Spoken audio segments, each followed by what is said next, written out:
Untamed is going to be untamed. It's going to be a little crazy. I want to talk to my people. I want to talk to my brothers and sisters. We can have grace and humility in how we interact with other people. Oh, hot dog, look at you. And nobody talked about what's really happening. And let's have conversations about what truth is.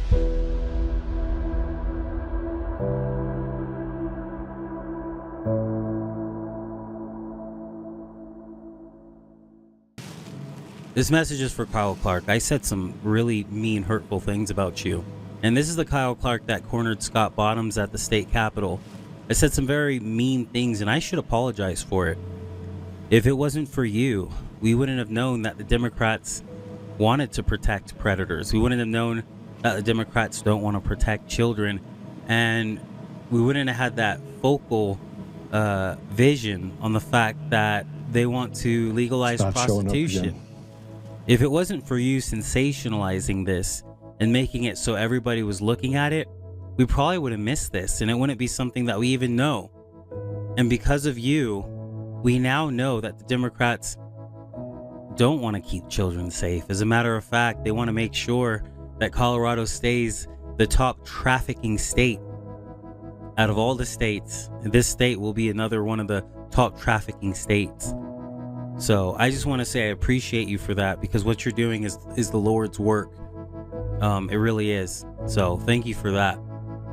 But also, I do want the people in the Capitol to know that when you vote against protecting children, when you make sure that you continue to protect and you continue to look after, you continue to make this state a safe place for predators, it means you're complicit. And so everything that Scott Bottoms is saying, it really does kind of add up.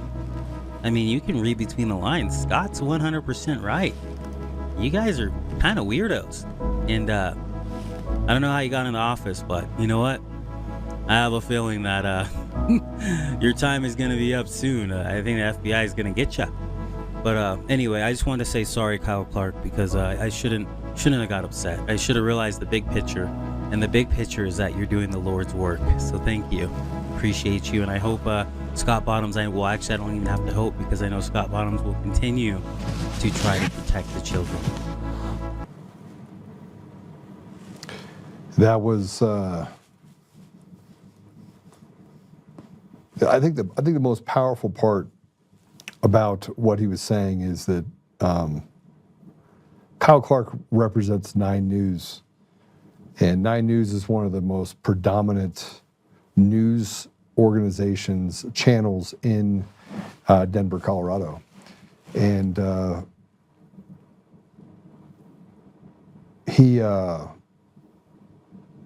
when Scott Bottoms came out last week and said, look, we're working with the FBI, we bypassed CBI, we can't trust them. It's true, you can't trust CBI. It's true, you can't trust the FBI in Denver. These are people that tried to, inside of this government fight that's going on, these are the people that are endemic to the fraud and rottedness that we have inside of our establishment. And Kyle Clark decided he was going to lie about me. And every other day, he seems to write a different article about me or Scott Bottoms. But when he came out against Scott Bottoms for talking about pedophilia and how it ran rampant through our legislature and every part of government, who was he protecting? And it gets down to this good old boy club. And I'm going to say this. Kyle Clark won't be at 9 News this time next year. He won't be. They won't be able to keep him. He's a liar, and he's a tool for this radical leftist agenda. And what Free was saying was that, we should be happy that Kyle Clark is doing this, because it makes us realize that we're over the target. At the same time that Kyle was saying that it's dangerous and walking in and trying to talk to a Democrat that sits in the legislature for Colorado, they're trying to pass the legalization of prostitution in the state of Colorado. They're trying to legalize it. And just last week, they tried to pass something that would have made pedophiles, it's still going on right now. They would have made the penalty for pedophiles be probation.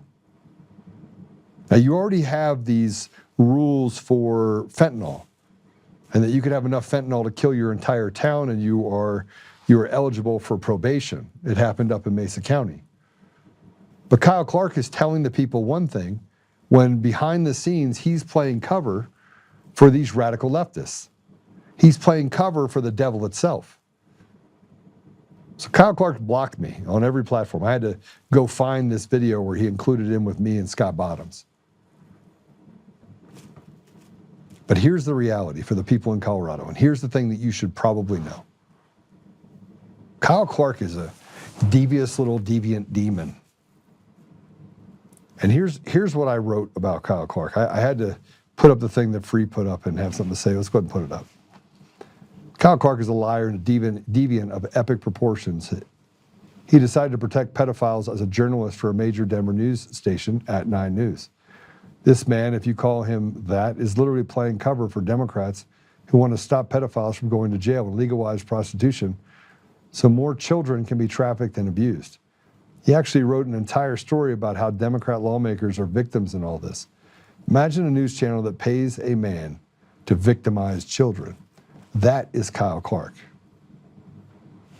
Go ahead and take it down. You know, we don't realize that we got to the point where we don't care anymore. Like, I'm at the point where I just don't care. I'm running for governor because I think the people holistically across the state of Colorado have become the useful idiots and slaves for really, really bad people, including this piece of trash, Kyle Clark. But we're not the only state that this happens in. But it all happened because of stolen elections. A rotted judiciary and judges being able to act with impunity is because they were allowed to be put in those positions by a legislator that says we have to shield them and give them immunity. So there's no accountability in any part of our government. It's the haves versus the have-nots.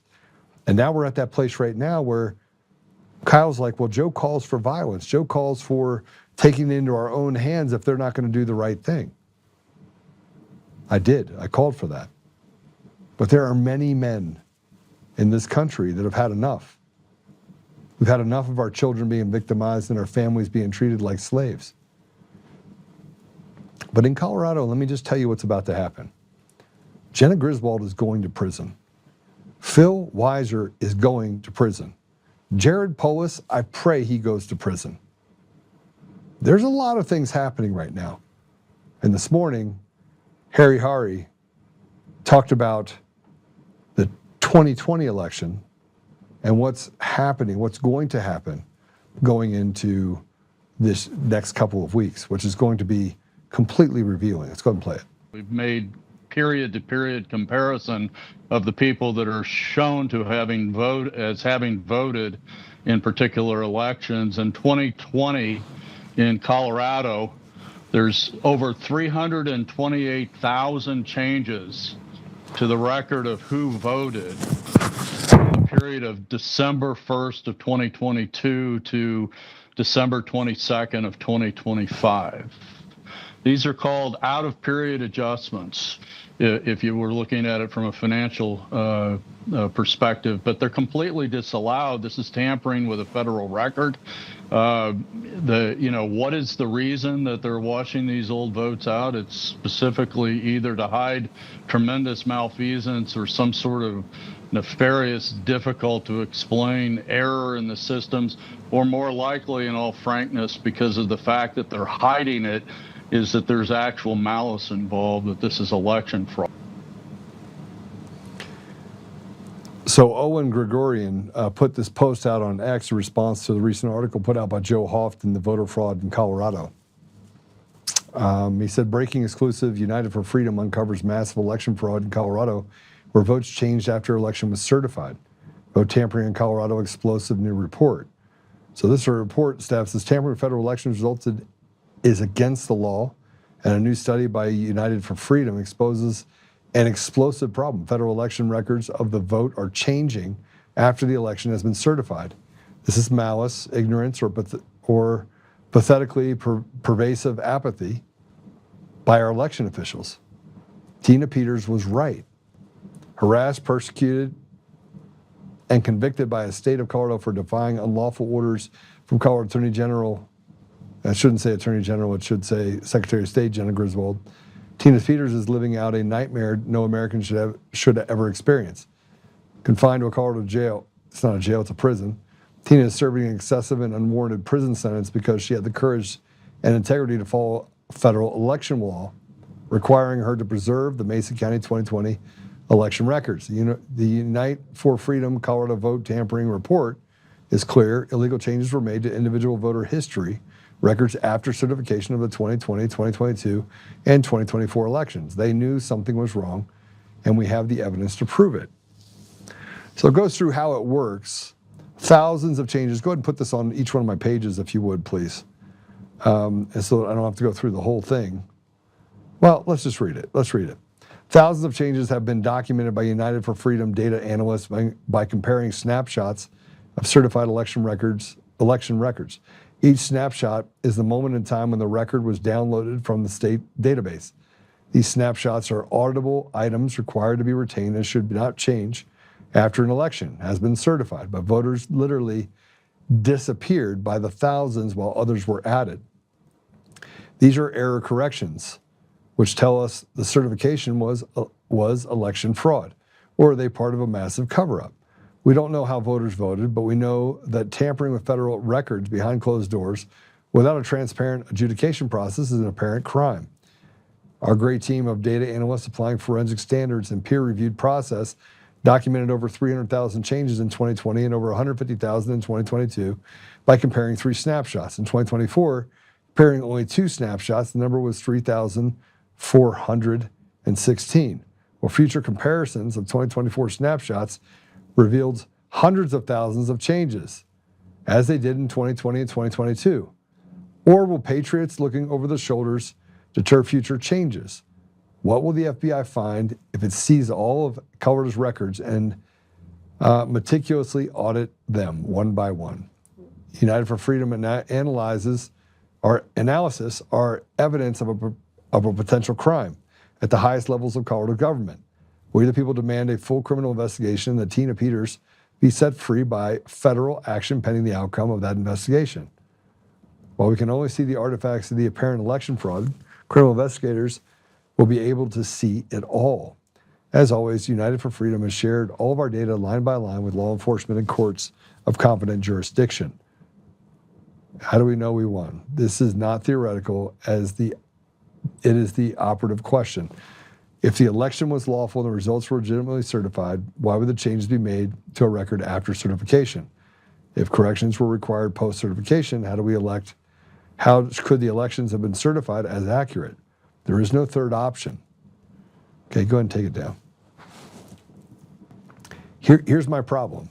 We already know that the elections are fraudulent. We know the elections are fraudulent in all 50 states. It's time to be done having the conversation about what is or is not happening. And here's something I put up about Eric Coomer went to work for Sequoia Voting Systems in nearly 2005 right after Smartmatic purchased them. So Eric Coomer went to work for Sequoia Voting Systems in early 2005 right after Smartmatic purchased them. If you follow the details and data from 17 states and the District of Columbia to the use of the technology in ES&S at all, you will see how important this chart is. If you understand technology and the psychology of people, book descriptions, how people shift, you can see the genesis of the stealing of the Colorado voice and the beginning of mass slavery of the people of a group of devils who stole elections en masse for now going on 2 decades. The chart showed the effect of mail-in ballots being installed after 2004 became the bedrock of election fraud within the next cycle. If you look at the number of people that migrated to Colorado in the election in 2008, this represents 151% Democrat shift, as if every person that moved to Colorado was a Democrat, which we know is not true. They stole elections with mail-in ballots and solidified theft, instituting Dominion voting systems. Check my math. And this goes through, and so you can see it. Go up, if you would. And just make it bigger. Can we make it bigger? You have these shifts that you have in the elections, where from 2004 to 2008, you had a plus, let me see if I can get to it real quick so I can make it bigger on my side. You have a plus 4.7% Republican leaning in 2004. And in 2008, it was a plus 9%. It was a 13.7% swing. What's even more important is that it actually moved back the Republican way to 5.4%. So how did that happen? How did that happen given the shifts that we know occurred? Well, let's just talk about this. We're not the only state with these problems. Colorado's not the only state. Go ahead and take it down. But what this does show you is that it never switched back. See, elections have a tendency to move and sway with public perception about what's happening. That's what happens. They move back and forth. And here we are in the middle of what can only be a downward slide towards legalizing prostitution, legalizing pedophilia, adding drugs to the smorgasbord of other things that are just available on the street, letting criminals out on the street while putting good people in prison. Degradation everywhere. And that only happens when leaders are selected, not elected. We have a guest that is going to join us now. And I've told you a little bit about his story. I haven't told you enough. So Phil Lather is the owner of Moon Shadow Inn and Resort. It's a historic bar and restaurant in Beach Lake, Wayne County, Pennsylvania.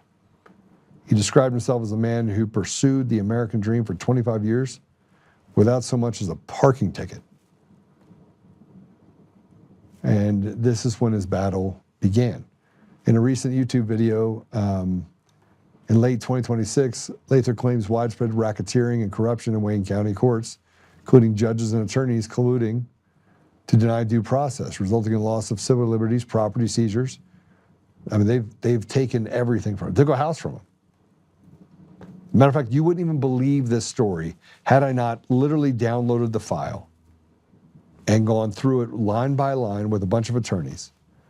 But the incident goes back for him, goes back to, in 2023, a mask mandate dispute during his son's hearing, a failed rent-to-own deal involving threats and permit violations, multiple lawyers failing or becoming incapacitated because one had a stroke, several strokes. After a COVID vaccine, the judgment was issued against him, seizing his home, and then another one for $30,000 because the home wasn't paid off. He filed complaints with the PA Disciplinary Board and Supreme Court, alleging procedural due process violations, and he won. But yet they still were able to keep his home. Now they're coming to his house to take everything left that he has. He's had to close his restaurant. And he basically has tried everything. He can't understand it. Like how he's never stepped into a courtroom. Well, we're here to get an update from him and to hear his story and just walk through some things. So with that said, Phil, welcome to the show. Hello, Joe. I'm here. Brother, you've been through a lot. Extremely stressful. In 5 years now, I've been going through this. You had an original video. Walk us through what happened, because I think you showed pictures. You showed that the guy that's there basically had been involved in insurance fraud and burning someone's building down previously. This is not an isolated incident. This is a cartel involving a judge, a sitting judge. Absolutely. Well, I posted a home for sale on Facebook Marketplace, and a guy messaged me from Florida, asked me, well, basically talked me into doing a rent to own. And I said, I guess I would do it. You know, he said, oh, I'm serious. I'll fly up there and look at it. So he did. He flew up and looked at the house, and he said, I'll take that deal. Put his deposit down. We went and got it, my contract notarized and everything. And then he went back to Florida, and I never seen him again. He shoved his son-in-law and daughter in the house, and it was like 4 or 5 months, somewhere around there. They had the sheriff's SWAT team there. They had the Environmental Protection Agency there for dumping a whole dumpster load of trash 2 houses over. They were building on the land without permits. I couldn't get them to the borough zoning. I couldn't get them to stop the building on the land without permits. So I went over to the house. I said, listen, you can't build on this land without permits. You don't even own the land yet. The guy pulled a handgun on me and tried to kill me. Well, I said, you know what? That's enough. So I went downtown. You know, I was in search of, going to go around town, see if I can find an attorney. And a local gentleman walked up to me and said, I saw your pictures on Facebook. He said, those people, he said, I'll tell you who you have in your house. Those people rented my brother or my dad's house, one of those, and they put Aflac insurance on everything in the house and burned it to the ground. He said, that's who you got in your house. I said, okay. So I went and found a lawyer, and I gave the lawyer $1,000. He said, give me $1,000 retainer, and we'll start this process going and getting those people out of the house. 5 months later, the lawyer still didn't do anything at all. So I hired lawyer number 2 to go after lawyer number 1 and get my $1,000 back. So he did, and I told him, I said, when I get this money back, I want it in a receipt, you know, that he's giving it back so I can prove that he's giving it back. Well, anyway, after I got the money back, lawyer number 2 went and filed in court for breach of contract. I mean, these people didn't just breach the contract. They was robbing local stores and bringing all the property back to the house. There was criminal activity happening. So I said, at this point, I can't accept another penny from the guy in Florida, or else that would be acknowledging that I'm under contract still with him. So I personally sent a termination letter to Florida to the guy. Now, lawyer number 2 filed in court for breach of contract. 2 weeks before the hearing, he called me and said, Mr. Lather, and I couldn't really understand what the guy was saying. I mean, I could, but it was like talking with a mouthful of marbles. Well, anyway, he told me that he was in a VA hospital and that he had a couple of strokes and that he filed for continuance and the courts are backed up from COVID and it would be a little while. I said, okay. Well, my sister runs legal aid in the courthouse, in the same courthouse. So she called me up 2 weeks later, and she said, you know, you had a hearing yesterday? I said, no, I didn't. It was continued because my lawyer had 2 strokes. She said, well, guess what?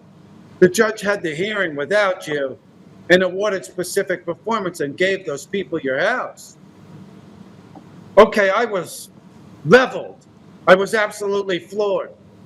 So I started writing letters and calling people trying to get help. And somebody told me that I should file with the disciplinary board of the Supreme Court of Pennsylvania. So I did. I filed a complaint with them. They investigated the whole thing. They found out that my lawyer did have 2 strokes and that I never went inside of a courtroom. And basically that was it. That just ended the matter. Well, yeah, it ended the matter, but it got back to the judge. The judge obviously got pissed off and then hammered me with another $30,000 judgment. Now, at this point, I was already financially devastated because I had these people living in my house. I had to pay the taxes and do all that kind of stuff. And I wasn't getting a penny from them because I had to stop that. Now, I'm at a point of where I never even went inside of a courtroom and the house is gone. So then I said, you know what? I've got to find out what's going on here. I was unable to really talk to the lawyer because he was in the hospital. So I went to the courthouse and I went to the pathonetary's office. And I said, you know what, I want to find out what I can about this case. And they asked me the docket number. I said, I have no idea. Well, she said, who's the case? And I said, it's Phil Lather versus David Hester. So she pulled it up and she gave me the dockets and I looked it up. And I said, oh my God, I have a hearing tomorrow in front of a judge for the second contempt. I guess I had already been held on one contempt. And now the second contempt. So I went to the hearing, and the judge said, Mr. Lather, come up and sit with your attorney. And there was the first time that I've seen the attorney. He was in a wheelchair, and he was sitting there drooling on himself. And I said, Your Honor, that's not my attorney. I've been trying to get him to recuse himself and get my paperwork back so I can get another attorney. So he looked at the attorney and said, Is that true? And he goes, Yes, Your Honor. And now he said this with like marbles in his mouth, like you couldn't really understand. Well, anyway, well, why? He said, I was waiting for you to do it. So the judge yelled at him, You're recused. Now get out of here. So the lawyer left, and then the judge looked back at me and said, Mr. Lather, you're here on contempt. There's only one way to satisfy this contempt. Convey title to the house or go to jail. That was my options. So I thought for a second. I said, you know what? I'll convey title. So I conveyed the title, and I said, I'm conveying this under distress, and I conveyed the title, and I gave him the title. When I left there, that's when everything else started with the $32,000 judgment somewhere around there. Now, they wanted to levy against my estate, so they called me into Brandon Ellis's office, the attorney that's going to execute against my estate. So when I went to the meeting there with Brandon Ellis, I brought all my paperwork, and I showed it right to him. I said, see this? I never went into court. My attorney had 2 strokes, and I was denied due process, and your $30,000 judgment is no good. It's poison fruit. He laughed at me and he said, I don't care. You have to make a living somehow. And I said, so does a child sex trafficker, but he lacks a moral compass. He got real mad and he said, on Monday, I'm selling everything you own. In fact, your guitars are going to go home with me. And he said, what's that you got with you? And that is a copy of the Constitution that I have here. He said, well, what are you doing with that? And I said, well, what else do you bring to an unconstitutional hearing but a copy of the Constitution? I snapped a picture of it right then when he said that. The bailiff came running over and tried to get my right arm behind my arm to arrest me. And I looked at him with my nose just about on his nose and said, you better go get 10 more, because at this point I'm getting pretty pissed off. So he let go of my arm, and I left the courthouse. And ever since then, it's been the sheriff trying to levy against my estate. So I quickly filed the bankruptcy so they wouldn't sell my truck, because the sheriff's department came and tagged my Harley Davidson, tagged my King Ranch truck, came into my bar restaurant, videotaped all my guitars and my antiques, and they're going to sell it all at an auction. So I filed the bankruptcy. Okay. After about 4 months of paying the bankruptcy, almost $1,000 a month, to stop them from robbing me, which is almost extortion. They're extorting money out of me. Well, I get a letter from the bankruptcy court. We're going to dismiss your bankruptcy unless you can come up with another $55,000 by Tuesday. And I said, geez, this is getting insane. I mean, so then I started posting videos. Come for my stuff, and I'm prepared to die. Like, I will stand at the door with a shotgun and die, because if you're going to take any of my stuff at this point, you'll be robbing me. So that's where we are now, Joe. They dismissed my bankruptcy. Well, they didn't dismiss it. They rescheduled it for the 13th. And on the 13th, they ordered that now they will give me to June to come up with $50,000, or else they're going to come and crush me to dust. But I still have to make my $1,000 a month bankruptcy payment. And at this point, I can't even afford to eat. My bar restaurant is completely shut down. It's insanity, and I don't know what to do here. Well, that's my story, Joe. So they took your house. Your house is worth how much? Boy, I would say it probably on this market, maybe between 150, 180,000, somewhere around there. And you owed money on that, which is why they said you had to pay another $30,000 to cure the loan. I owed $28,000. I bought the house cash, and I took an equity line of credit to remodel the house. And so they said basically, well, you didn't show up, so they're just going to hand the house off to this other person. That's correct. And you'd never been into a courtroom, but you hired a lawyer. That is correct. Now, they knew that we wasn't going to be in the courtroom because on June 3rd, my attorney was in the hospital. So the opposing side had to file the continuance on the grounds that my lawyer was having a medical emergency. So we didn't even know that she was denying the continuance until June 17th. Now, I didn't know at all. But on June 17th, she denied the continuance and had the hearing on the 22nd. Okay, so you don't have an attorney now because you can't afford an attorney. I mean, obviously they've taken everything from you. You still have your bar, but you had to put it up for sale, correct? Correct. And you've gone to your congressman. Have you gone through those steps yet? Can I touch on that? Yeah. This is insane because the worst part of all of this happening wasn't that it happened, Joe. It was that there was nowhere to go to get any help. So I wrote Josh Shapiro, the governor of Pennsylvania, a letter with supporting evidence. Please help me. I'm being racketeered again. Somebody told me that I should write Deborah Todd, the Chief Justice of the Supreme Court of Pennsylvania, a letter with supporting evidence. So I did that. 3 weeks after I did that, I found out that Deborah Todd and Josh Shapiro were indicted on racketeering charges. I said, Jesus, you can't make this up. I was asking for help from the highest up that I could go. Josh Shapiro was indicted for racketeering? Josh Shapiro is indicted on racketeering charges. So is the Chief Justice, Deborah Todd, of the Supreme Court of Pennsylvania. I got paperwork filed with the DOJ in Washington, D.C., Civil Rights Division, when Joe Biden was in administration. And then when Donald Trump took over, I said, thank God we finally have a real president.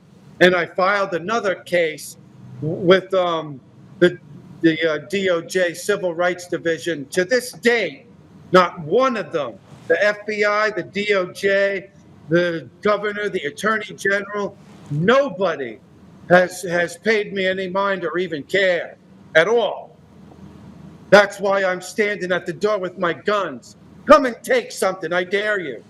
Joe, I don't want to die, but I don't know what to do here. I'm not going to allow these people to rape me and rob me. So you've sent letters to everyone, and the government structure at every level has just failed to even hear you. But you have a house. So did they pay you for the $200,000 house? I never got anything from them other than the initial payment, and then like maybe 4 payments of $600 a month. And then when they started committing the criminal activity, I started asking around. Legal people like lawyers and stuff said, you know what? You can't accept another penny from them. Not only are they violating the contract, they're committing criminal activity on the property. You are no longer in a contract with them. Terminate it. Find out how you legally terminate it and terminate it. And that's when I hired the first lawyer. Now, I left something out here that you didn't get to hear. When I filed for bankruptcy and they sent me my dismissal letter, I said, why would they dismiss my bankruptcy? I'm making my payments every month. I made my payments.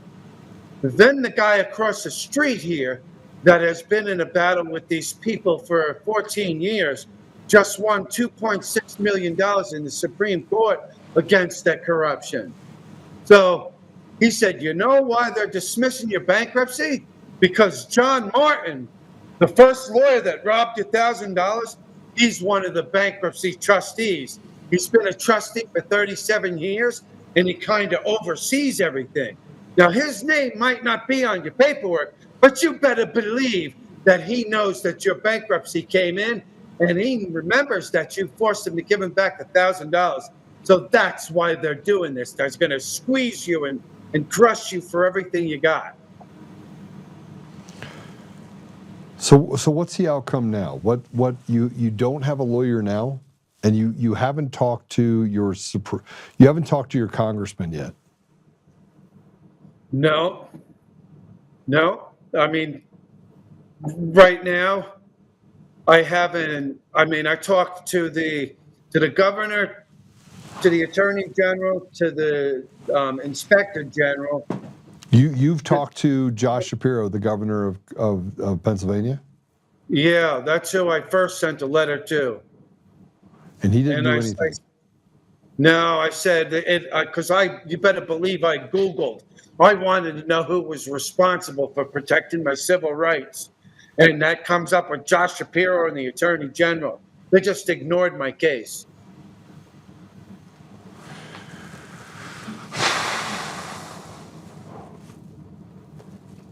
Okay, you still have a complaint with the Pennsylvania disciplinary board? I do, because what are they doing with that? Well, I just sent in a new case 2 weeks ago, about 3 weeks ago, against the new attorney that's levying against my estate, because I felt that it was an ethics violation for him to knowingly execute against my estate, knowing he had a bad judgment, and telling me right in the courtroom that he was selling all of my personal property and my guitars were going home with him. I felt that that was an ethics violation, so I filed with the disciplinary board against him. And Phil, I'm still having a hard time believing that they came in and picked up I'm not having a hard time believing it happened, because I know it happened, but they basically gave your house to these other people that never paid for it. So they have unlawful conveyance of property. They took something, your hard-earned property, and they're like, here, I'm going to give it to you. And then they came back to you and said, on top of giving it to them, we're going to make you also pay off the mortgage. It just doesn't make sense. That's exactly what happened. So what was the legal remedy? What was the legal reason that they could do that? The legal reason that they could do that was when I was the plaintiff, so I was taking them to court for breach. Now, I officially terminated the contract 8 months before. Okay. With the governor in Florida. I said, you're committing criminal activity on the property. You're building on the land without permits. This contract is terminated, and I terminated with them. So that whole 8 months, those people didn't vacate the property. They just continued to live there and continued to trying to get the property. So when my attorney when we filed for a breach of contract and the attorney had the stroke, it was from that point on allowed them to do all of this to me. And I believe the term is ab initio. And what that means is when the judge violated my 14th Amendment right to due process and legal counsel, she stepped outside of her jurisdiction to do any of this to me. Because there's something that's very important here. She has to abide by the law, and that is give me due process. You cannot be removed of life, liberty, or property without due process. I never went inside of a courtroom because my lawyer had a stroke. So now, so you've never been inside of a courtroom. You didn't sit through anything like this. Your lawyer had a stroke. They're supposed to push out the court date, and then all of a sudden they came back and said, "No, we're just going to give the house to him." Yeah, they didn't undo any of that when they found out he had a stroke. Obviously, he was drooling on himself. I mean, people are having a hard time believing this, Phil. How is it that a system could be so corrupt that it would take the hard-earned money home from one individual, hand it to another one, and say, "Yeah, there's nothing we can do for you"? You know what? It really hurt double, because I wanted to hold those people responsible for what they were doing.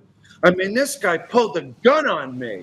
They were throwing the trash in the neighbor's yard. They were building on the land without permits. I mean, these people were criminal. I wanted to hold them responsible. And the judge not only denied me the chance to hold those people responsible, she took everything and gave it to them.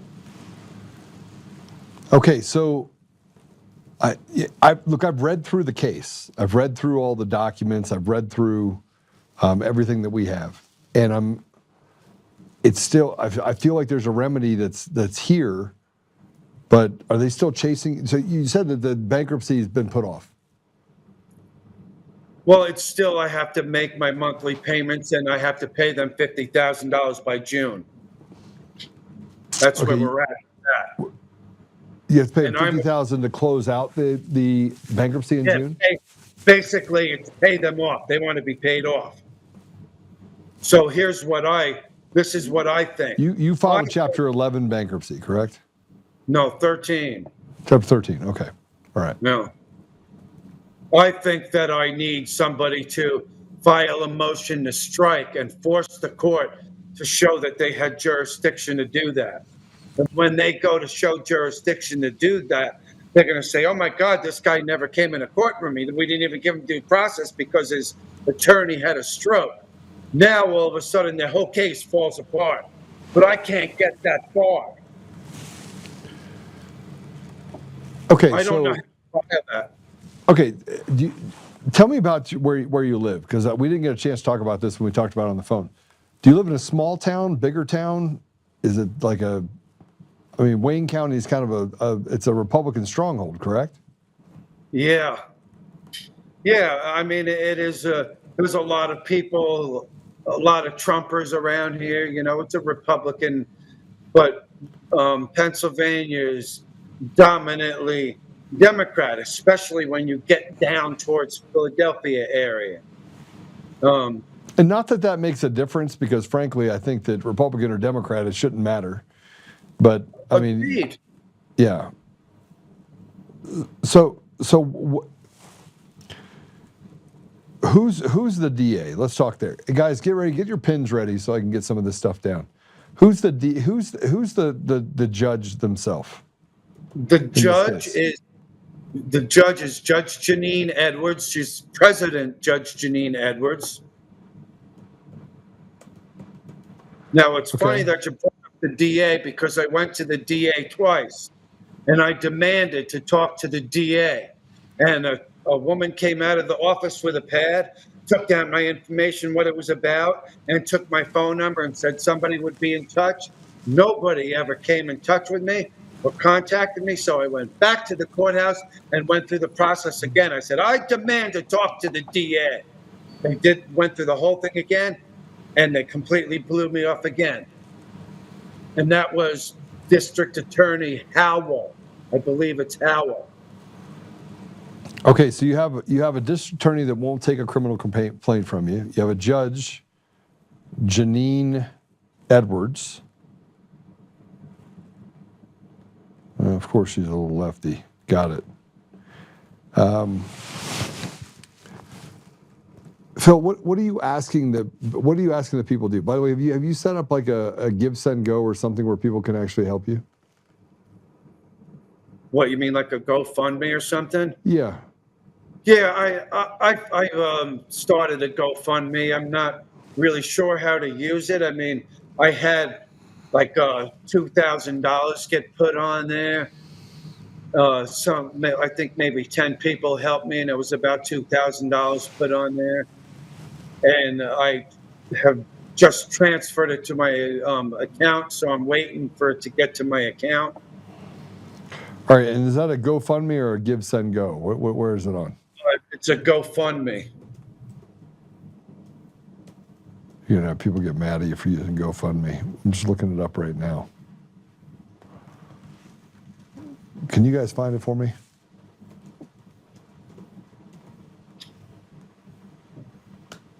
Now, I will say that when I posted my video, it was seen by almost 400,000 people. And I'm getting messages from people like, for instance, 2 days ago, was it 3 days ago, I went to the DMV to renew my license. The guy that pulled a handgun on me and stole my house walked into the DMV and sat across from me and started yelling that I was a pedophile to everybody in the DMV. Okay, why would he do that? That's what they're posting on my Moon Shadow Insight. This guy is a pedophile. He's been caught peeking in our windows. Well, last night a woman called me and she said, I saw your video. I live 2 houses down from these people. That guy kicked in my door when I went to work, robbed all my stuff, and then the next day he came over with an urn with my grandfather's ashes in it and tried to sell it back to me. And she said, I swung at him and we got in a fist fight and the guy beat me up. These are the people that we're dealing with here. But I can't get the police or anybody to do anything about it. All right, who's the police chief? I got the judge. I'm going to call the judge. I'm literally going to reach out to the judge. We're going to reach out to the judge. Who's the DA there? The DA is I think it's Howell. Yeah, let's go through the AG Howell. Yeah, AG Howell. Okay, so we're going to reach out to AG Howell. You want to do that while we're on the phone? How do you guys feel? How do you guys feel about that? You want to call them right now while we have Phil on the phone? Who thinks in the comments we should call right now, like while we're on the phone?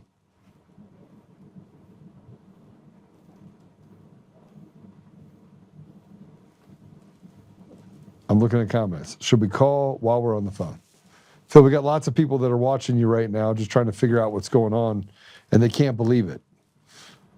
Well, I can show you the court transcripts where my attorney from the hospital bed wrote to the judge in the transcripts, how dare you hold the hearing without us and deny my client a full and fair trial? You know, that was a gross judicial statement.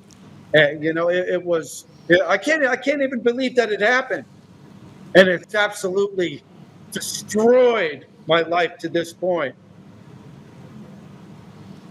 Okay, so I'm going to dig deeper into this deal. I told you I would before. We've got a pretty good idea of it. I did reach out to your previous attorney. You don't have a current attorney now. Your previous attorney hasn't reached back out to me. There's 3 attorneys involved, right? Correct? Well, let's see. The first one, that's John Martin. He's the trustee. Now, the first one is now the trustee on your bankruptcy. Well, he's not the name on my bankruptcy, but he oversees everything. Okay. He's been there 7 years. He's the top dog. And then you got the one that had the 2 strokes. I don't even know what condition that guy's in now.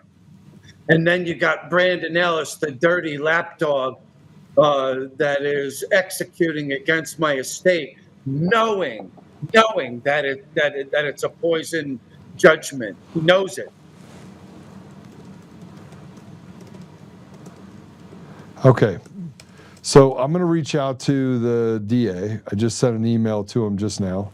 I'm going to reach out to the judge. Do I have your permission to do all this? Absolutely, sir. Okay. So we're going to reach out. We're going to try and get some information. I'm going to try and get them on the record with me and ask questions about this case. Look, I don't. We're going to get to the bottom of it. I think the biggest part about this deal that bothers me is the fact that no matter what happens, they gave your home to someone else and then forced you to pay it off because an attorney didn't show up. Correct? Correct. It was failure to appear. So for a failure to appear, they charged you a $150,000 fine, basically. $180,000 with $30,000. A lot more than that. My bar restaurant has been closed for 2 years. I had to file for bankruptcy. Do you know that? Well, what's stopping you from reopening your bar? Oh, geez, I couldn't even afford hamburger meat to open my bar. That's where I'm at right now. Okay. Well, let's see if we can get something straight. I'm gonna pick up the phone with them and talk to them today. Actually, I probably won't get a chance to talk to them today just because of timing, but I'll get a hold of them first thing in the morning. I'll probably call you midday or tomorrow afternoon, and we'll try to figure it out. I do have some lawyer friends that are in Pennsylvania. I had a conversation with Stephanie on Friday, and she said, "Get me more information. Have some conversations with people. Let's see if we can get people to return to some sort of decency in this case." I do want to ask you to do one thing for me, though. I need you to read out who's your congressman in your area. I think that's Rob Bresnahan. In fact, somebody called and said he's going to be at a get to know or a meet and greet tomorrow, and that I should attend it. But I'm having vehicle problems right now, and I got to go try to find a beater so I can at least get to the courthouse and file a restraining order against this guy, because now he's riding by my hotel and posting pictures of it online, and he's messaging my daughter that he's got a gun and he's going to kill people. So I got to get some kind of restraining order against this person. Okay, so this guy is Rob Bresnaha. Bresnaha? Hana? Yeah. Okay. All right. Well, I'm going to reach out to him as well, and I'll just send him over what I have. Phil, Okay. we do have the GoFundMe. Go ahead and put it up if you would. Here's the GoFundMe. It kind of walks through your story. Let me see if I can read a little bit of it. Raising money for Phil Lather out of Pennsylvania to help with attorney's fees. He has been fighting a corrupt court system and attorneys. He once went to court with his son during COVID. Masks were required, but the judge in the courtroom wasn't wearing one. Is this the same judge, by the way? Yeah, it's the same judge. And there's two different GoFundMes. That one somebody created, but it's the other one. It's the other one that says help Philip, not Phil. Now, I want to point out something out when you said, is this the same judge? That's what another attorney said to me. He said, are you telling me that the judge issued a $30,000 judgment against you when you already filed complaints with the judicial board and the conduct board, which is like, I guess it's called a conflict of interest. You know, it's a retaliation thing. Yeah, I mean, I'm more concerned about the criminal activity of how everyone's kind of covered this up. So I just found and gave you let's put this one up if we can. This one is, we'll put it out there, GoFundMe.com/F/support-Phillips-fight-against-fraud-and-corruption. We'll just put it out there on the underneath the show. And this goes through kind of the things that you're actually going through right now. It looks like that people have made some pretty good donations, $2,054. Phil, we'll do everything we can to support you. We are our brother's keeper. I told you that when I was on the phone. I did have a little bit of problem getting access to some of the documentation in the court. I felt like the file was empty, but I think that we'll find a way to get to the bottom of it. We'll talk. I mean, I'll send a thing to the DA. We'll have a conversation with the DA. You need to continue to fight, but you can't fight by doing the things that you're doing as far as saying you're going to shoot your way out of it, right? When's your court date for the bankruptcy?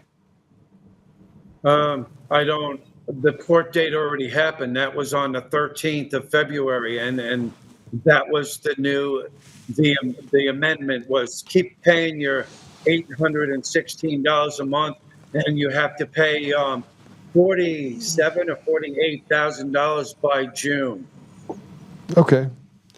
Well, I mean that's a better outcome. Is the $48,000 include the $30,000 for the house, or is that all absolved up in the bankruptcy? Yeah, that's all. When I filed for bankruptcy, it took 2 of my credit cards too and put it on there. So it's that $32,000 to pay off their house. So basically, this has just wrecked your life. Oh, absolutely destroyed my life. I mean, all you have to do is see that they held the hearing, a one-sided hearing. I never even went inside of a courtroom, Joe. My lawyer had 2 strokes, and the judge wouldn't continue it.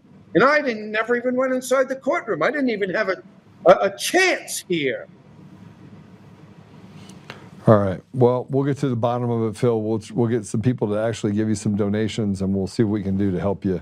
I'm sorry that you're going through this. By the way, this story that we're telling you right now with Phil is not an abnormal story.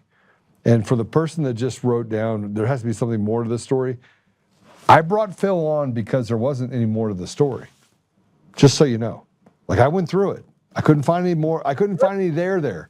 I couldn't find anything, Phil, that showed me that you did anything, that you beat someone. It's quite the opposite, actually. So I'm trying to get to the bottom of it and try to think to myself how a judge can do this to a man who's been paying into the system for, 50 years? I'm a single dad of 2 children. I raised my children by myself. They didn't even see their mother for 20 years. I built myself to having the oldest historical hotel in Wayne County, Pennsylvania. And now I can't open it because they're robbing everything I own.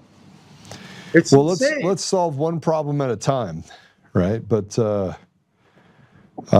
you in your bar right now? Is that where you are right now? Yeah. Yeah, looks like a beautiful place. It is. It's absolutely a beautiful place. I wish I could get it open, Joe. Well, maybe we'll be able to work on that too. I've been known to be in the restaurant business from time to time. All right, Phil, thanks for getting on with me. God bless you, brother. We'll be in touch in the next couple days, and we'll give everybody an update of what's going on with you as well. So this is just another example of how a rotted system can basically steal from an American what was never theirs to take. God bless you, Phil.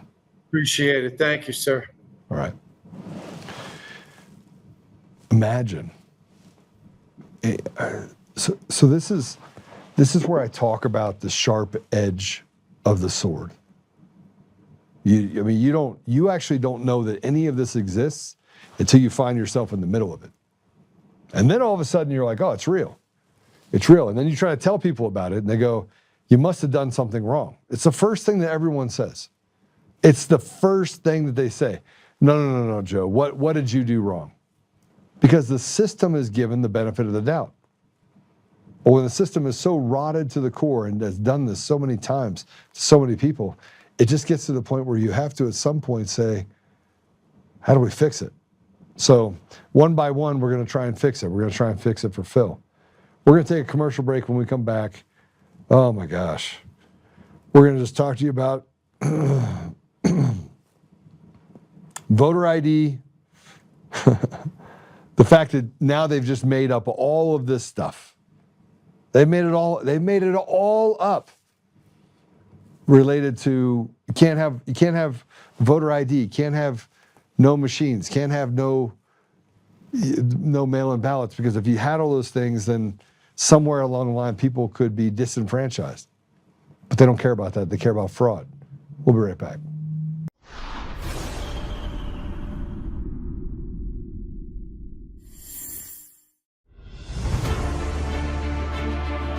In every thread, in every stitch, Honor-Bound USA weaves the fabric of the American spirit.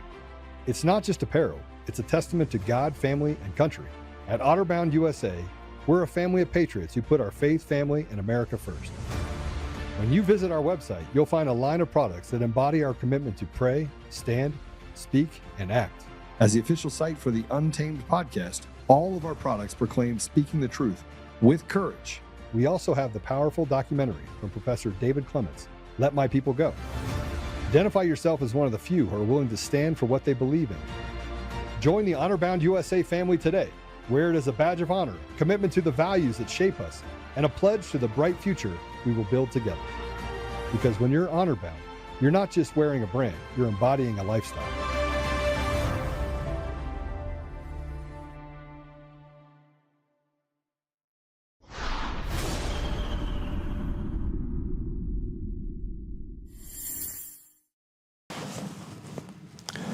You know, I was, before we go into that, I want to tell you guys I went to Sterling, Colorado on Saturday. on Valentine's Day. And I drove 2.5 hours to Sterling, Colorado.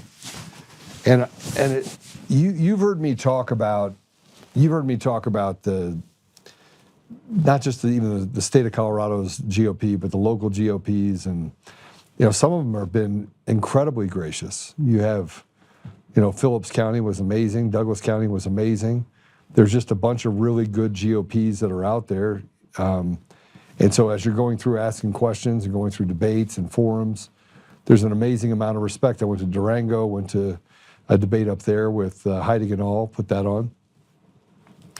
But I went to Sterling, and I walked in, and it wasn't good.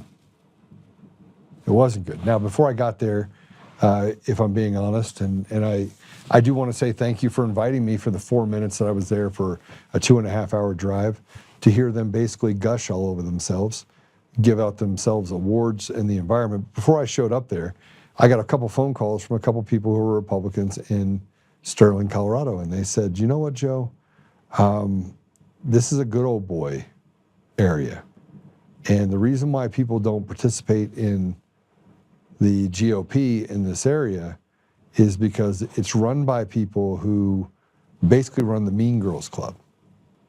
And I was like, "Yeah, I'll be fine. I'll go out there. It'll be great." And so I took my friend Gordon. My friend's 89 years old, and 6 years ago when Gordon and I when all this stuff happened with Dominion, I was at his cabin when all this stuff happened. And so I was sitting at this table, and Gordon says, "Yeah, this all started with me, like at my cabin." And I was sitting with a couple of really good people, Steve and his wife, who are a part of the Phillips County GOP. Amazing people, great, gracious people. And we sat right up front, and I went over and tried to talk to a few people, and I thought that this was 150 people from the community. And then the gentleman that was running the meeting stood up and said, "I want to recognize all the people in the room that are serving." And so by the time he was done, out of the 150 people, there was probably 10 people that were there that weren't a part of the family of the people that are in some sort of position. And I was like, I shook my head and I went, okay, that checks. This is what they were talking about. No one wants to participate in this. So they had all the people there. Now that didn't bother me as much as being given 4 minutes. So articulate your plan for 4 minutes. Now, all the things that they talked about all night had nothing to do with what people cared about. Like what happens inside of these GOP meetings is not shared by anyone in the real world, right? So, and even some of the things that like Barb Kirkmeyer said, or some of the other candidates said, made a lot of sense to me. But here's what happened. You get one guy that gets up, he speaks, he's running for governor. And then I thought, okay, well, they'll go in some sort of order. Barb was in front of me, she would go. And then they called this guy up to go to talk about running for governor. And I can't remember his name for the life of me, but he was a nutball. He was a nutball. I mean, you want to talk about, they did not, again, I drove 2.5 hours, and a lot of the things that they talked about and they joked about, other than the sheriff, by the way, in that area. The sheriff is retiring. I think he spent almost 30 years as the sheriff out there, super nice guy. He's retiring, he's moving on. And you could tell he legitimately, when somebody brings him a law that he thinks is unjust, he's like, I'm just not gonna enforce it. We're not enforcing that in this county, right? Straight up, really good guy.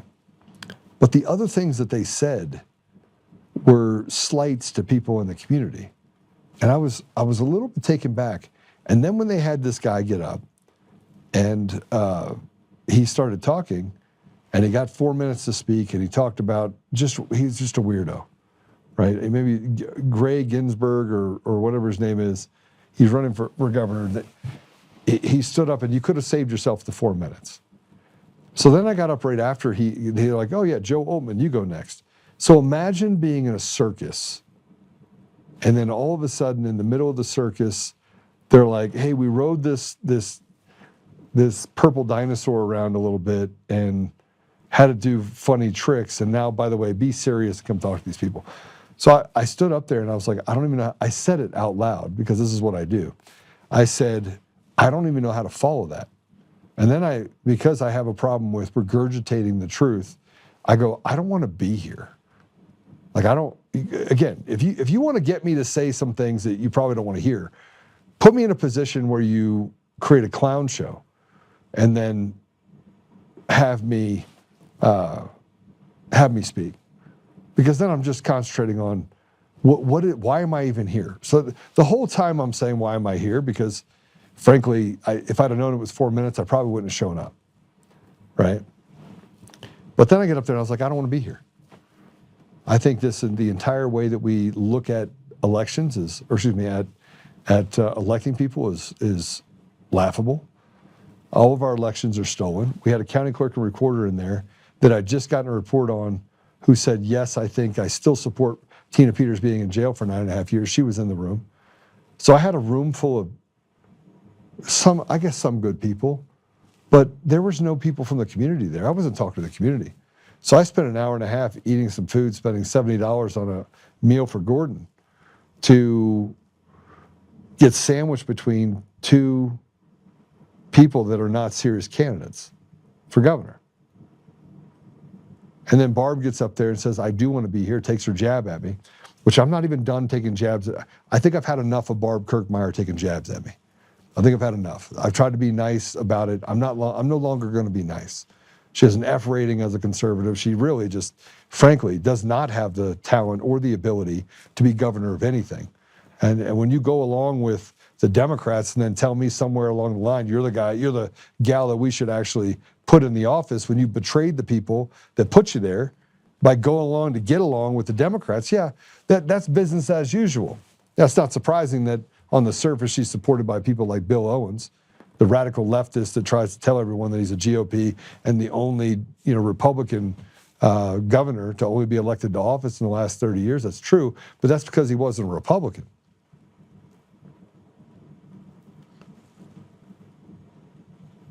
So after being there for 3 hours, gotten to speak for 4 minutes, the guy stands next to me, and right at 3 minutes and 45 seconds, he says, you have 20 seconds. Didn't wait till 4 minutes.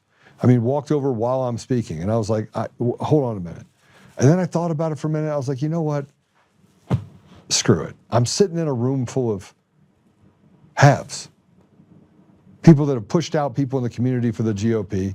And I heard about that from other people in Sterling that said the GOP here is largely controlled by a bunch of people who bully and shit all over people in their community. And I was like, well, that checks. That's what I experienced when I went there. Completely, including the people that run the GOP there. So when I was leaving, there was a Senate candidate, he's a nice guy, he's a pastor. He walks up to me and said, what do you think? And I was like, I think this is a joke.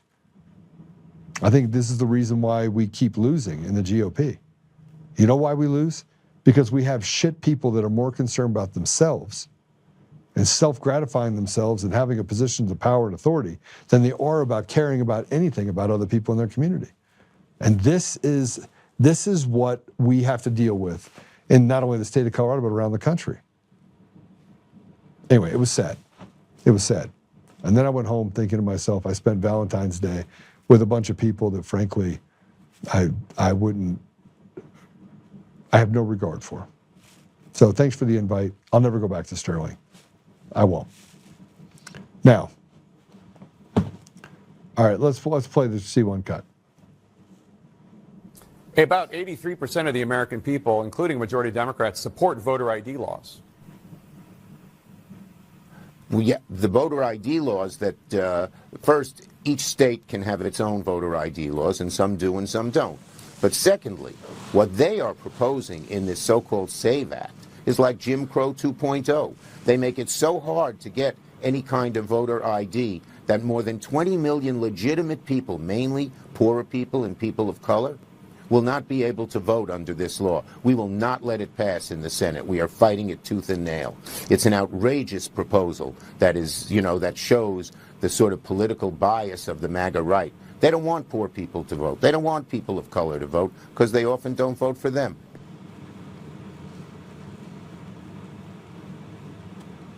All right, so let me tell you how absurd what he's saying is and how much of a lie it is. You can't go anywhere, you can't do anything without an ID. In all 50 states, there is a provision that will allow you to get an ID, and it costs you $0. They have a fund for it. There's not 20 million people in the entire country right now. There's not 2 million people. There's not 1 million people in the country that don't have an ID. Not 1 million. In the entire country, there's not 1 million people that don't have an ID. You can't get Social Security, you can't get benefits, you can't buy alcohol, you can't get anything without an ID. And then you have a tranny, state rep, opposing the state law in New Hampshire that would ban. I don't even know what to say. There's literally, we spend all of our time allowing trash people to destroy the very foundation of what we are as a country. And you got this tranny that opposes a law that would ban a man from using a woman's restroom because we want to legalize abortion, so we kill black and brown babies, which, if I told you that number, it would blow your mind.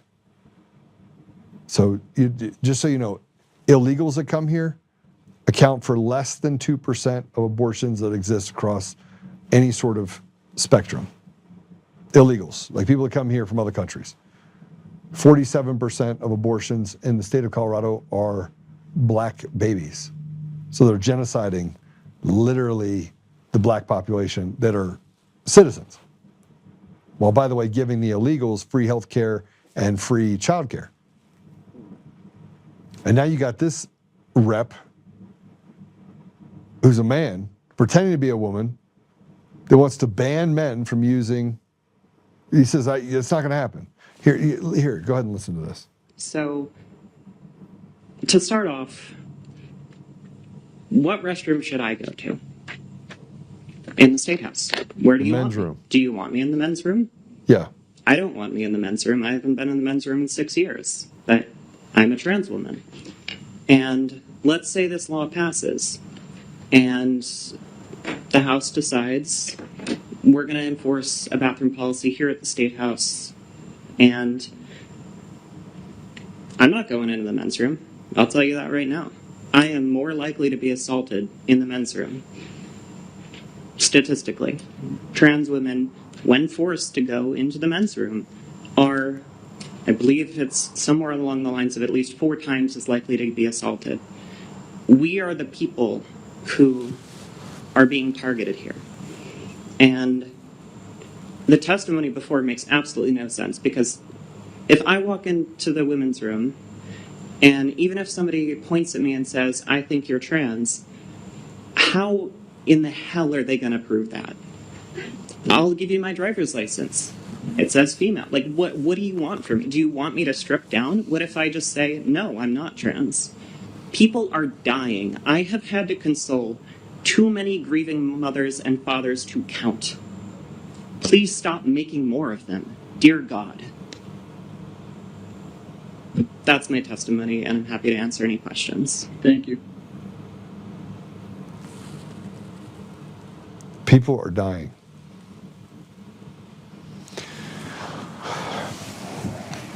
Okay, let me tell you what people are dying of. Fentanyl overdose. Assault. Rape, murder. People are dying. And you say people are dying because they won't be let into the men's restroom, and they're 4 times more likely to be assaulted in a men's room if you're a tranny? No, it's just not true. And look, let me explain something to you. I have gay, married, Jewish father of two is my business partner. One of my best friends. I'd do anything for him. Anything. He's amazing. 14 years. Super good dude. Matthew Shepard, when he was tied to a fence post in Wyoming, I thought it was wrong what they did. I think we all did. But that's not what we're talking about here. What we're talking about is the fact that women are being assaulted in women's bathrooms by men pretending to be women. So you got a man pretending to be a woman that goes into a women's bathroom and assaults women, which means he knows that he has a penis and he still likes women, but wants to get into a position where he has the ability to be around women. I don't know how much sicker it can be. And the fact that you tell me that I got to say that you're a woman, I don't think you're a woman. I think you're a man. And no matter what you say to me, it's still false advertising. But this is what I mean when I say we have to debate the ridiculous. It's like we were talking about Phil earlier. I mean, this guy just literally had a house and he wanted to sell it and he goes to do it and these guys talk him into it and he goes to court and then a calamity of errors. The attorney doesn't do what he's supposed to do or does what he's supposed to do and the court rejects it and says, no, we're just going to hand this house over to these people that don't deserve it. It's like letting people out of jail to commit crimes against people and saying, yeah, but we want to make sure that everyone's bail eligible. Why? Because the courts are packed. So instead of actually addressing the problem, which here is mental illness and grooming and indoctrination that's happening inside of our schools, and you can say, well, Joe, that's not happening. It's not. You got a freaking gay flag on the wall around children that frankly question everything about what their body looks like. Adults question their body and what it looks like. You don't think kids that are just coming up are like, oh, look, now my ball's dropped. And we want to take that opportunity at that time to say, you know what, you might not be a boy. Or maybe it takes them longer to go through puberty and they're like, man, I think you should probably explore this. You might be a girl because it's taken you too long. Or maybe your body's a little weird shape, so maybe you're a cat. We need to put a litter box in the corner for you. They're literally grooming our children. And we don't say anything about it.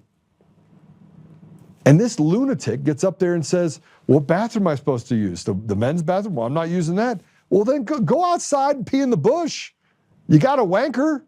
Go pee in the bush. You could pee standing up. Last time I checked, the toilet looks the same in both. Better yet, just make it a family bathroom. Men and women can use it. One toilet. Go use that. We'll even allow you to be mentally ill. How about that? We'll allow you to continue to be mentally ill as long as you stay away from normal people and stop thinking that your rights supersede the rights of other people to feel comfortable in their environment. Well, I want to feel comfortable. I don't care what you want. I don't. I'm not going to sacrifice the 99 for the one person that wants to go in a woman's bathroom. That's normal. See what I just said? That's normal. The same way that we actually legalize fentanyl, legalize prostitution. And you see that the whole thing behind the legalizing prostitution is, well, we don't want to put people in jail for selling their body. No, what you want to do is promote selling your body so that women can get degraded even further than what they're degraded now. You let men in their bathrooms, you say that, hey, sell your body, it's okay. We're going to strip you from opportunity so that you are driven to a place where the only way that you can eat is if you sell your body. Do you know how foolish this sounds? It's stupid. We put porn books in the classrooms in second grade. I mean, who? And then the school boards try to justify it. But when a parent stands up and starts reading from the book, they're like, don't read that. Like, what are you talking about? Don't read it. You're letting a second grader read it.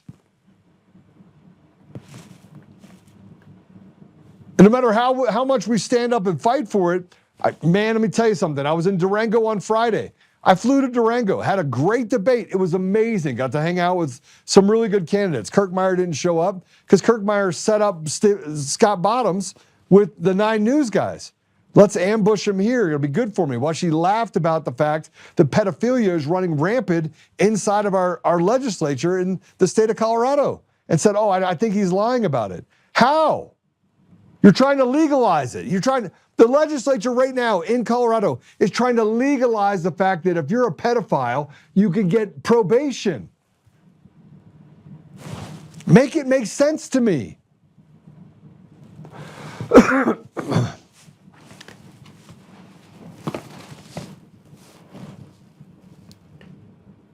On Friday, when I was in Durango, I had a guy sit there and tell me, he goes, you know what? There's nothing we can do. We go up there, we go to the school board, we try to tell them, we try to do all this stuff. And I'm like, why are you negotiating? Just walk in there, tail their damn flags down. And then make a writing of every single teacher in there with their address and read it to them. So you live at 1075 Main Street. And he's like, well, yeah, we can get in trouble. I said, are you afraid to go to jail? He goes, yeah. I'm like, get away from me then. You're a paper tiger. You don't really care about the kids then. You're not about this life. Everyone wants to say that they're a patriot, so you got to do patriot things. Then all of a sudden it's, maybe I'm just kind of not a patriot. I just like to. It's the same thing that happens in the Colorado GOP. Everybody wants to get rid of Britta Horn. Sorry, I'm jumping around a little bit, but it all comes down to the same thing. It checks. Everyone wants to be tough when you're online and you're like doing this, but when you got to get out there in the real world and hold people to those consequences, no, we'll let President Trump handle it. Oh, and then when Pam Bondi doesn't do what you want her to do, you're like, that treacherous little, I can't believe she did that. I'm thinking to myself, what are you? Like, where are we right now? I mean, this isn't real life. Come on. But this is what we get. And we see this slow boil. We see what's happening in Colorado. We see the fact that they lie to us about everything. We're afraid to say anything.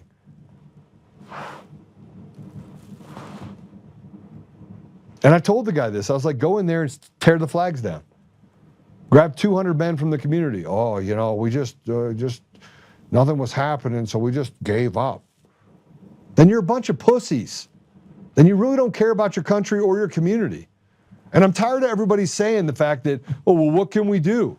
You got 2 hands, 2 legs. You don't have to be violent, but you can definitely use force. And if the pink-haired gobbly monster with a nose ring that looks like it came out of a cow's face goes to teach the kids something other than math and science and English, you run her out of town. Well, it'll cause a conflict. What the hell did you think it was going to cause?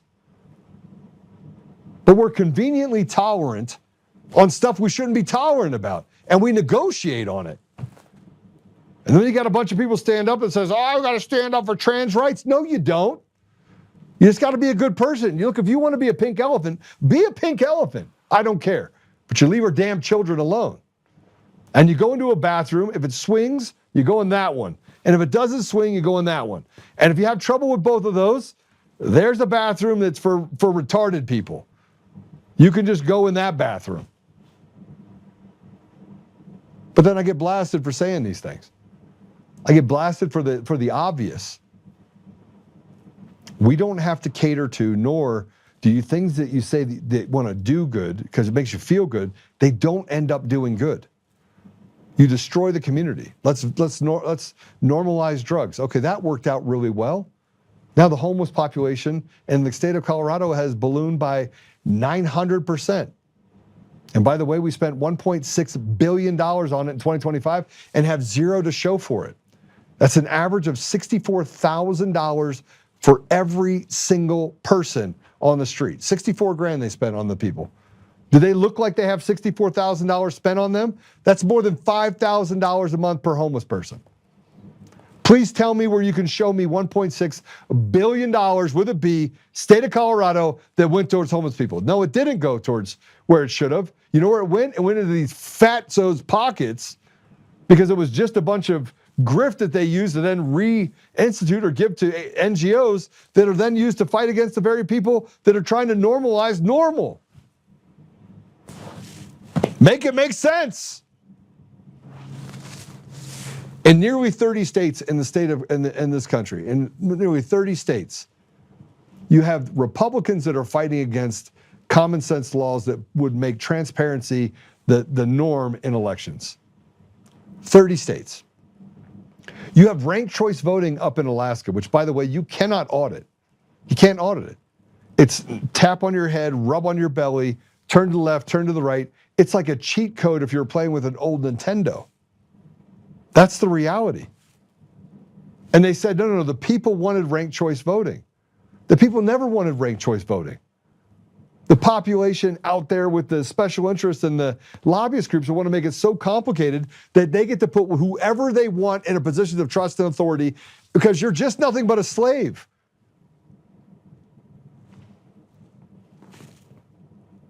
And now we're in that place now. And I'm talking about the people in Colorado. You're not going to like what I have to say if you like Victor Marx. And if you listen to me and you like Victor Marx, I'm okay with it. I don't care. I just don't think you're very bright. I think you walk past all these details, and someone said something to me today. That resonated as to why people would support Vaughn Kennedy, AKA Victor Marx. Why people would support him. Let me read it to you. Ready? Ryan, you sent this to me. There is no hate like a Christian's love. Let me say that again. There is no hate like a Christian's love. What do I mean by that? Well, you want to know why people have bad things to say about Christians? Because they do it to each other, by the way. And they're willing to stand up for a guy that says he's Christian, even though he's not. Because they'll beat you to death with Jesus, won't they? I'm not beating anybody to death with Jesus. I mean, I get beat to death if I say a bad word. And yeah, I should probably choose my words better than I do. And I use it as a point of frustration. But here's the reality. We should be looking for something different than a candidate that every one of the other candidates that have betrayed us for so many years say that's the person we should follow. Well, he raised $1 million for a primary. He spent almost all of it, by the way. So he raised $1 million for a primary, to find a Republican candidate. And then he goes and he won't debate anyone. He changes his name at 18, tells everyone he spent 3 years in the military. He spent 9 months. He barely made it through. They tried pushing him through. He says he protected and saved 45,000 women and children. That's what he said. His words, that he has saved 45,000 women and children. And guess what? There's not one example of the 45,000 women and children.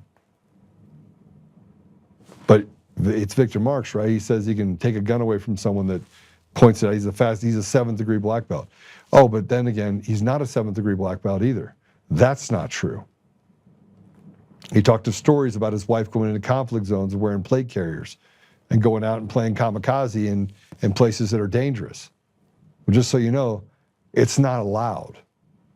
There's also the State Department requirements for going into areas of conflict if you're going to go anywhere, that you have a duty to report. And if you go into states that are sanctioned countries, you have a duty to report to OFAC, Office of Foreign Asset Control, and make sure you give no material support to terrorists or any organization thereof. You're required to make sure at every turn that as representing anyone in the United States, there are rules, there are ROEs you have to adhere to. He doesn't adhere to any of them. Somewhere along the line, he doesn't even know what they are. There are people that are out there supporting Victor Marx because you have people that are in the establishment that said, that's my guy. And I didn't even know to get involved in this whole conversation about Victor Marx. But it falls along the same lines. We debate the ridiculous. We want to take a guy that goes into a church and talks about how he did all of these things and shot someone when he was 7 and he had multiple brain injuries and he's bipolar and his wife says he kicks holes in walls once a year and his own daughter had nothing but bad things to say about him, and then frankly, you have people running away from him. But because people stand him up and make him sit on a stage with a pastor and talk about Jesus, that's the guy you want to run the governor's office. And I don't care if you vote for me. I could care less. Here's why I'm in the race. I'm in the race because at some point we got to start talking about what the people want, not what special interest lobbyists or a bunch of slobs that have been in politics for 30 years want.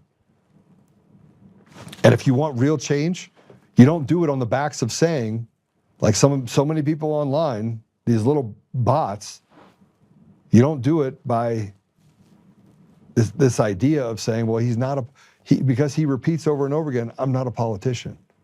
Well, he won't answer any questions. I'm not a politician. Yeah, I can't answer those questions. I can't go to debates. All of my questions need to be pre-sent to me so that I can go through and rehearse them before I go out and do anything. You know what it reminds me of? It reminds me of Joe Biden. And for those of you that aren't in Colorado, check out Victor Marks. His real name is Vaughn Kennedy, who then lied about his sister-in-law and said it was his sister-in-law when it was actually his sister, and his brother-in-law that shot at him through the RV on his property.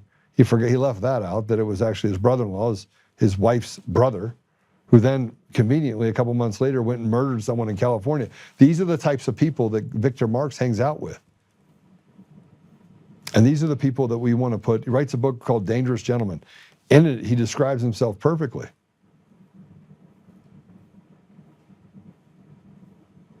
And I will say this as I get into all the other things we're going through. Right now, the radical left is scrambling. So they've got to find people that they can put in the Republican Party that literally are their insiders, people that they can stand up, people like Victor Marks in Colorado for governor.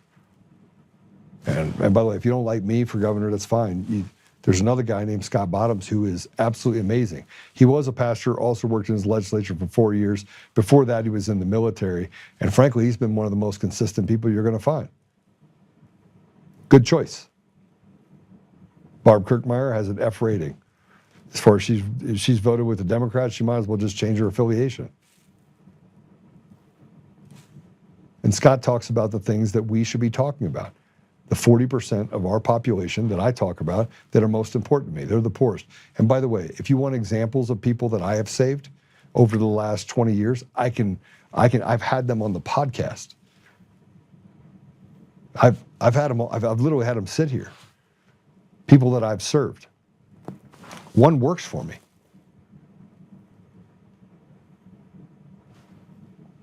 I have people that have gone to college on me. And everybody says, well, Joe, you got to talk more about that stuff. No, I don't. Why would I brag about things that God asked me to do to begin with? He's like, serve your fellow man, be your brother's keeper. So that's what I do. But let me just tell you what's happening. Let me tell you what's happening that is coming to the United States. We have a radical group of Islamists that are taking advantage of our system. It's not just the Somalis doing it, it's others. And I'm not talking about people who are Muslim, and you could say there is no difference between the two, and I would tell you that's a foolish way to look at things. I know plenty of Muslim followers of Jesus that literally carry their own weight, do everything by the book. They love God, they love Jesus. Those are legitimately good people, and that's a large population of Muslims that live in the United States. And you have a larger set of population of people that are imams and sheikhs that live here, that have 8 row houses down the row, that get money from the government for each one of their homes. They have 4 or 5 kids per house, 8 wives. This is not a joke. This is real. And then these people come in there and they basically create environments like Dearborn, Michigan, where they can basically push everyone out and put whatever laws they want in place. See, in places like Colorado, it's a lawless society. The judiciary is rotted to the core. It's a bunch of radicals. These are activists. These are not good people. These are terrible people. But I want to show you what happened to a pastor in England. This is what's coming to us here if we don't start actually rejecting the ridiculous and telling them to get the hell out. We don't care. Like, if you want to be a pink dinosaur, be a pink dinosaur. But you're going to use the bathroom that you were born with, period. We're not changing driver's licenses. We're not doing any of that. And we don't care if you like it. By the way, if you want access to a psychologist, we think that's a great idea. Make asylums great again. Play it. You really need to consider the eyewitness accounts. Can you put it in front of me? I've got a heart problem. Sorry. Okay. I will suffocate. He's got a heart problem. When I do that, young man, you're making a big mistake. You're making a big mistake. You're not checking eyewitnesses. We have recordings. We have recordings. You have recordings going. Yeah. We've got a quick YouTube round, aren't we? No, you're making a big mistake. You're taking one witness account over another. You're taking circumstances arrest, we've got multiple reports that you have been inciting religious hate.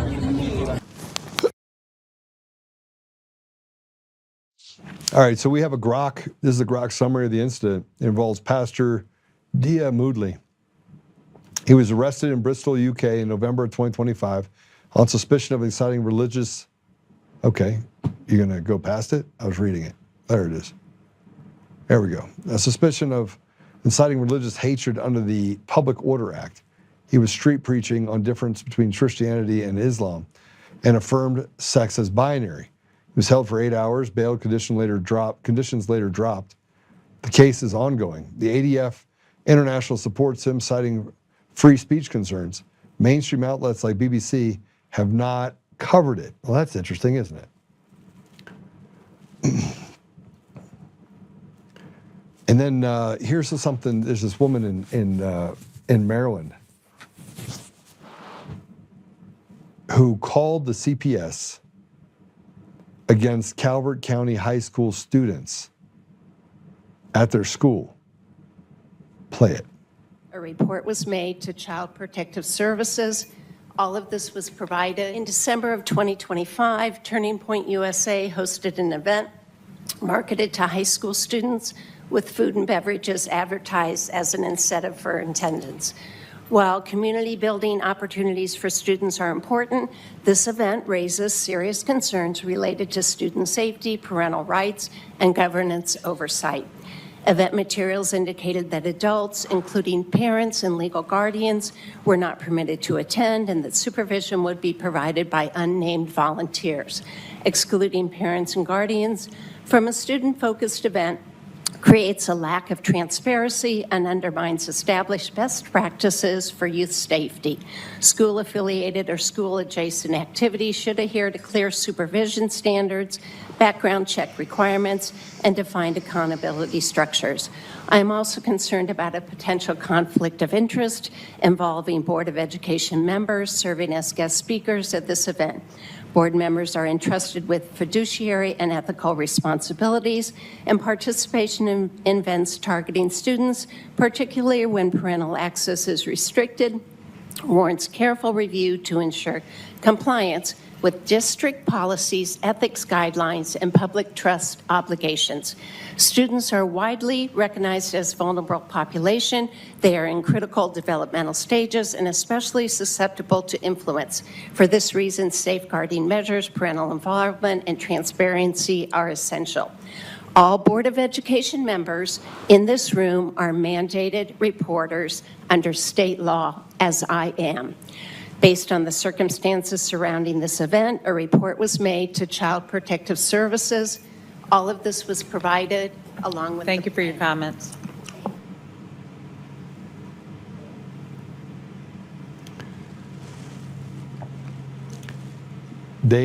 She's a Montgomery County public health nurse.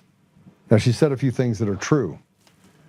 Youth are described as a vulnerable population, that they could be influenced. And yet you have pride flags on the wall, and you take away the Pledge of Allegiance, and you force them into a position. By the way, there's Satan clubs in Montgomery County, Maryland. Satan's clubs. She called CPS.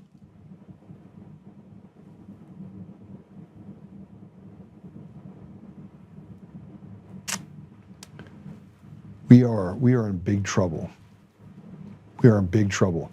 The line, by the way, which you're going to hear about now, this is a guy that is liberal that moved from Pittsburgh to Portland, Oregon, right? Liberal city to liberal city. And then he figured out something about himself pretty quick. Play it. Alrighty, y'all. I moved to Portland, Oregon about 4 years ago from Pittsburgh, Pennsylvania. Before I left Pittsburgh, I considered myself pretty far left, and then like COVID happened, and then I moved to Portland and saw what far left really looked like, and I feel like the left has lost all common sense at this point. But all that being said, like being in Portland, I truly feel like I'm in a twilight zone every day. Like it really exposes like how ugly the far left can really be, because it's what I'm surrounded by on a daily basis. Like they're totally fine with walking past homeless people that are intense, that are having like mental breakdowns right in the middle of the street and acting like, oh, that's normal, this happens in every city, like I just happen to walk by it every day to go get my latte, no big deal.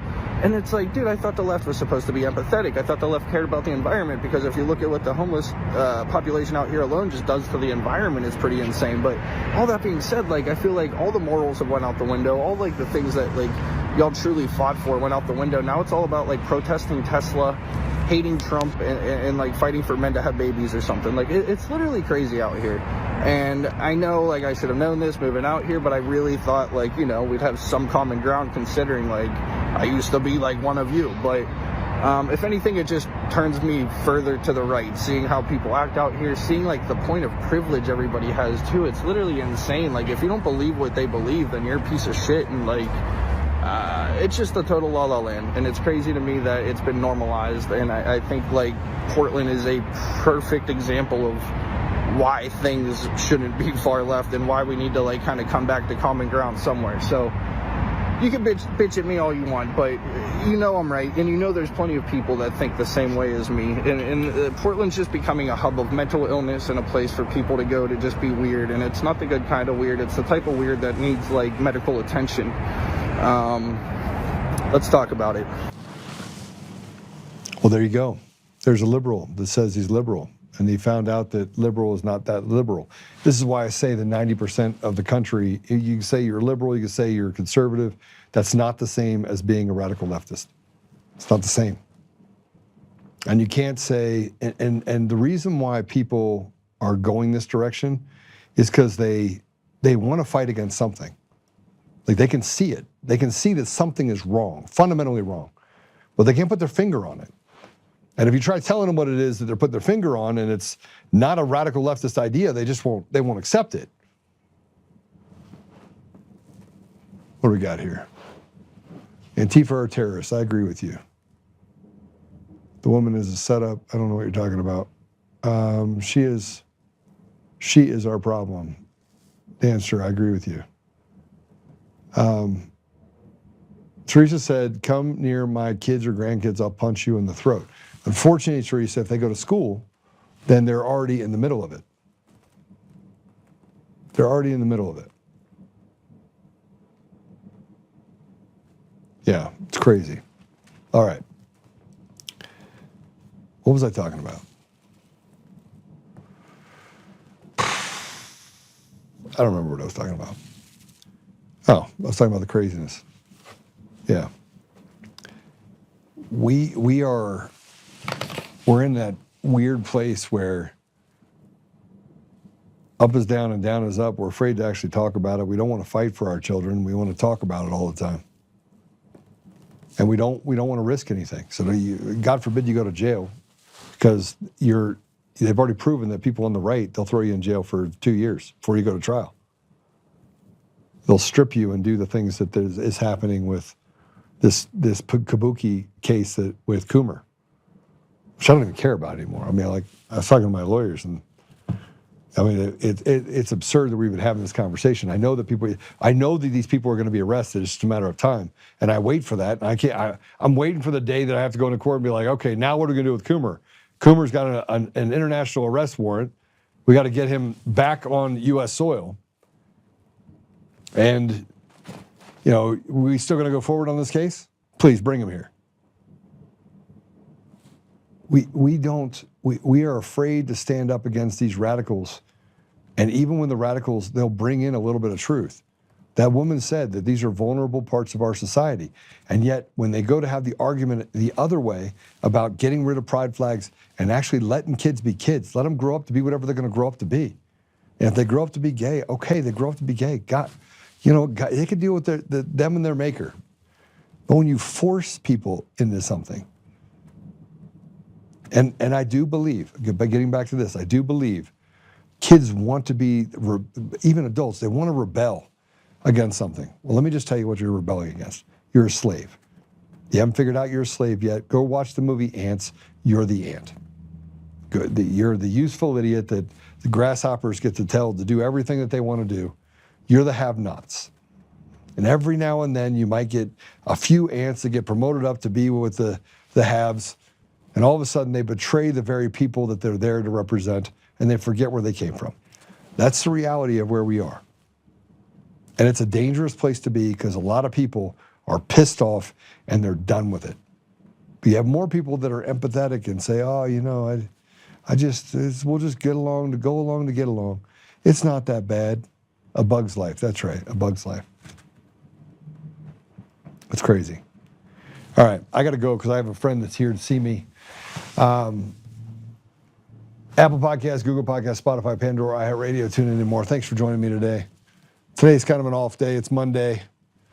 I've spent the last couple of days going to different environments. You'll later on get a recording of me and Chaz, who is an independent candidate that's running for governor as well. I brought him in.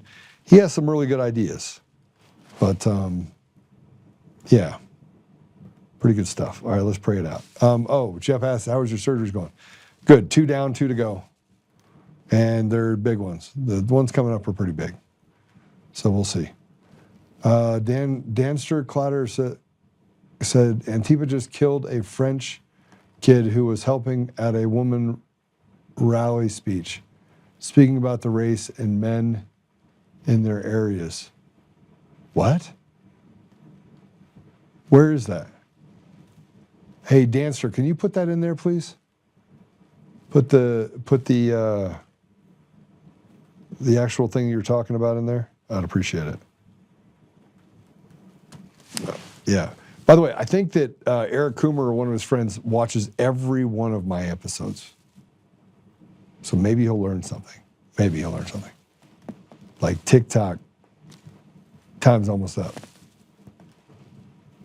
Oh wait, I'm waiting for Dancer to put it in there. Dancer, put it in there. I'm going to pray us out. Put it in the link to whatever that story is. All right, Father God, thank you for having me here today. Thank you for just the many people in our community that are fighting. Father, we are grateful for the blessings that you have in our lives, the people you've put in our lives, the opportunity we have to do great things, to help our brothers and sisters. We recognize that we're in a fight for our lives. We're in a fight for humanity. And Father, we lay it before you and ask you that whatever your will be done, and we're here to stand and to speak and to act and to return those things back to you. We recognize that there are a lot of people that call themselves liberal that feel the same way we do. They feel left out, they feel lost, they feel betrayed. Help us, Father, that we can set aside the R and the D and the independent and all that stuff and just get to a place where we can work the problem together and give the communities what they deserve and what they need. Help us that we may be patient and humble in our engagements, and we may push ourselves to just be good examples of what we should do instead of there is no hate like a Christian's love. We know we see it all the time. And frankly, Father, I'm probably guilty of it. So forgive me and help us that we may seek to understand while fighting like hell to just break the back of all these evil people and things that are inside of our communities. I ask these things, Father, humbly in the name of Jesus Christ. Amen. All right, there it is. Student. Oh, okay. Antifa mob beat man to death. Y'all need that. Thank you. All right, appreciate you guys. Have a great day. I'll see you guys tomorrow.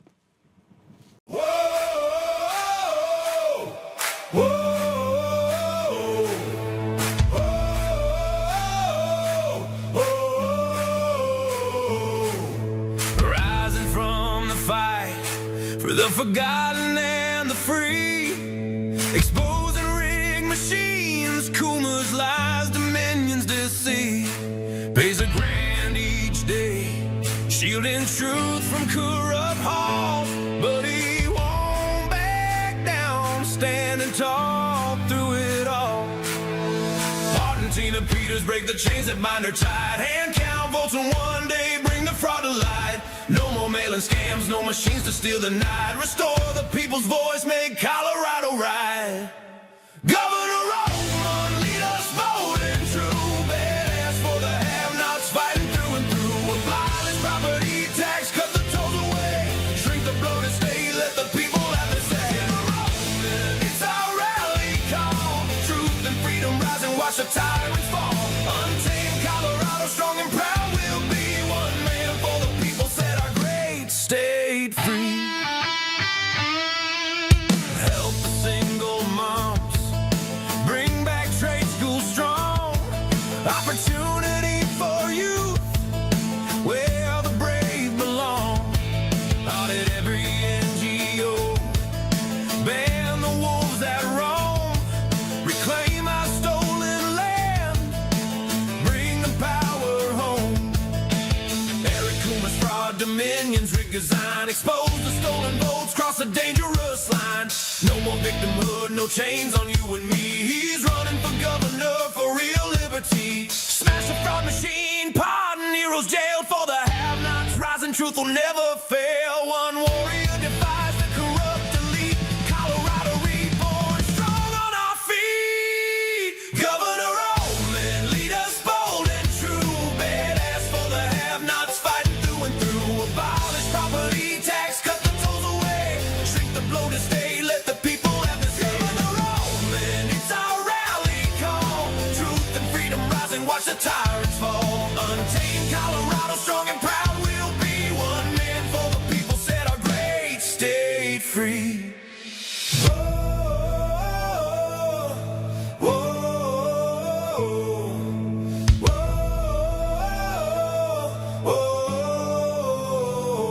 Governor Oltmann, lead us bold and true.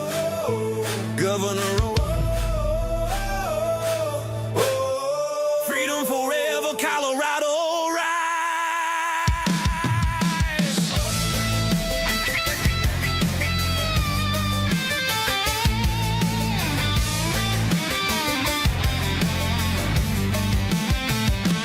Governor Oltmann, Governor Oltmann, Governor Oltmann, Governor Oltmann, Governor Oltmann, Governor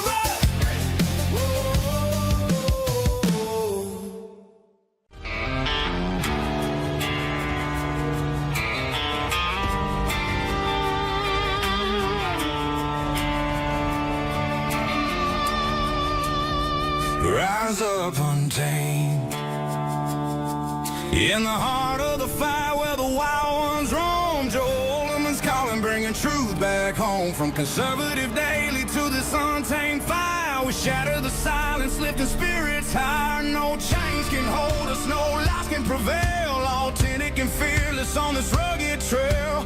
Patriots gather under stars and stripes. Untamed nation, igniting the night.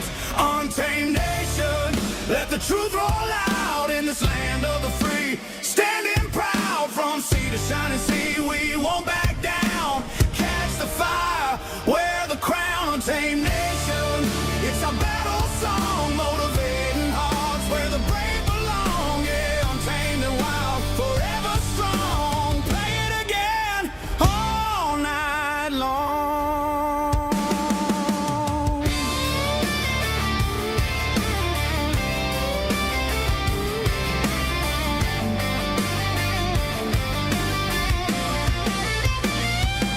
Break the mold, chase the real, no more games, time to heal.